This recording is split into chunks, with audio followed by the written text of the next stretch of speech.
A broke kid from London's suburbs said out loud in an interview that he wants to play Spider-Man. What kind of superhero would I want to play? Maybe Spider-Man in like 10 years' time. He said Zendaya was his celebrity crush. Who's your first ever celebrity crush?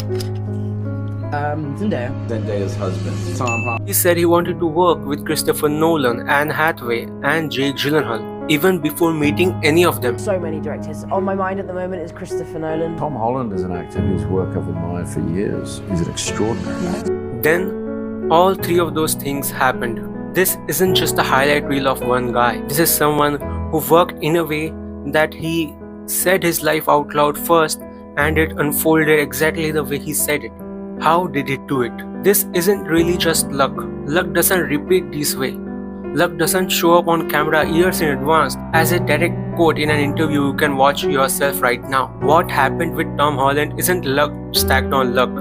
It's a pattern. And once you see this pattern, you can't unsee it. To understand how all of this happened, let us rewind a little and go back to 2015. Tom Holland is just a random kid working in a musical theatre in London.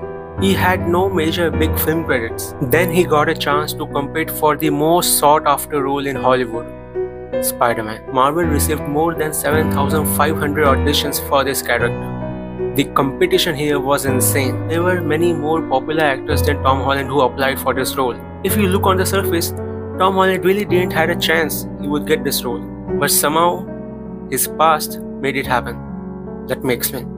As a kid, he had taken up ballet classes, but his classmates used to make fun of him for doing ballet. And since he was doing ballet, he kept his body very gymnastic and acrobatic. He used these skills of gymnastic and being acrobatic for the auditions of Spider-Man. And those skills made him stand out from the entire crowd, even the more popular, perhaps more talented actors. Because he looked like Spider-Man. He moved like Spider-Man. He felt like Spider-Man. While Tom Holland was recording his audition, he kept saying, "I am Spider-Man. I am Spider-Man." He had such focus and such belief. It was so beautiful. He would say, I'm Spider-Man. He really believed he was gonna get it. Not, "I want to be Spider-Man." Not, "I hope to be Spider-Man." Not, "I dream to be Spider-Man." He just kept saying, "I am Spider-Man." And he got the job. He became the Spider-Man. Did it happen because he just said, "I am Spider-Man"? Or did it happen because life got him into the ballet classes as a kid, which he got bullied for? Those ballet classes resulted in him in having the skills required to be the perfect, most acrobatic, most gymnastic Spider-Man on screen during the audition process itself. But getting the role of Spider-Man is not the only thing he predicted or he manifested.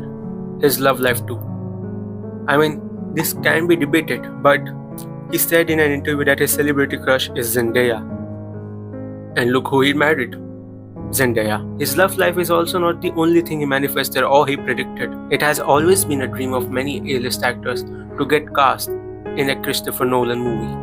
And Tom Holland, when asked in an interview years before he met Christopher Nolan, said the dream director is Christopher Nolan. Just a few weeks before Spider-Man Brand New Day released, his film with Christopher Nolan was released, The Odyssey. What will you call this? A coincidence? Luck? Manifestation? This is not the only thing that he predicted or manifested. He was once asked which other co-actors he'd like to work with. He said Jake Gyllenhaal and Anne Hathaway. He hadn't met them before, but he got to work with them. After listening to all of this, you might think Tom Holland is just an insanely lucky guy.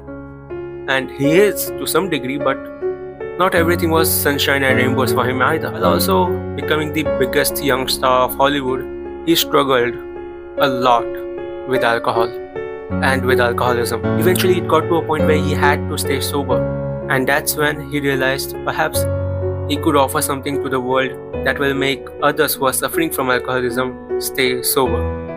That's when he created Beero, his non-alcoholic beer. Compare that to other actors who just launch another generic alcohol brand to earn money.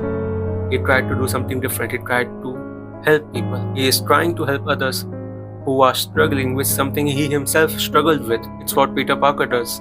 It's what Spider-Man does. And now after all of this, when you think about it, just a random kid from London learning ballet, learning gymnastics, learning acrobatics, goes on to play Spider-Man, the most popular superhero on the planet, for 10 years straight. goes on to work in the Avengers, goes on to become the biggest young star of Hollywood, goes on to work with Christopher Nolan, goes on to create a successful non-alcoholic beer brand. It's really hard to imagine how life works sometimes. Can you really think the kid who is getting bullied for learning ballet feels like he's gonna be the biggest star of Hollywood one day? It just happened. So was any of this manifestation? Here's my honest take. Just saying something out loud in an interview doesn't really guarantee that it's gonna come true.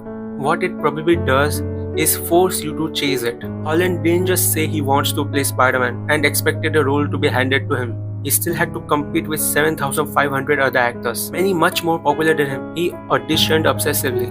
He performed multiple acrobatics in multiple of his self-tape auditions. He didn't leave anything to chance. He proved to the makers that he can be Spider-Man physically. He can move like Spider-Man, he can look like Spider-Man, he can feel like Spider-Man. He proved that consistently over many months and eventually was given the role of Spider-Man. Not because he had just said it in an interview, but because he had earned it.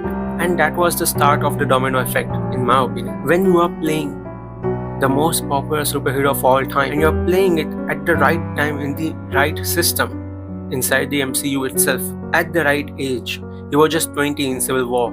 He got his whole life ahead, happening the way he wanted it to happen. He obviously kept working. He kept working hard consistently, even while he struggled with alcoholism himself.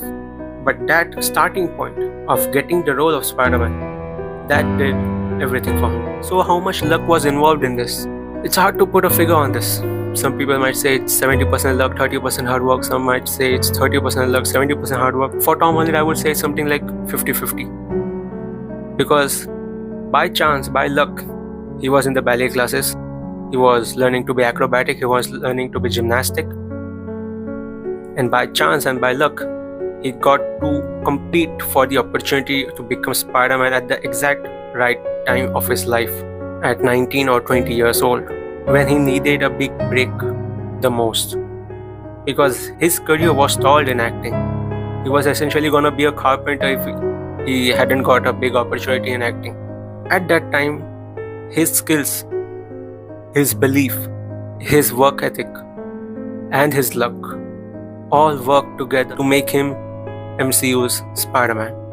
And when that happened, life just clicked for him one after the other. So, to conclude, I would say if you are in a creative industry and if you want to become an actor, is it all luck? Is it all hard work?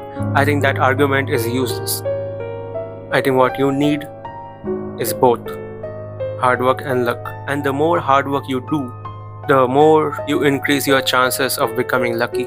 And the more lucky you get, the more you increase your chances of your hard work getting you some result. It's related to one another. Your luck increases the chances of getting success from your hard work, and your hard work increases the chance of you getting lucky.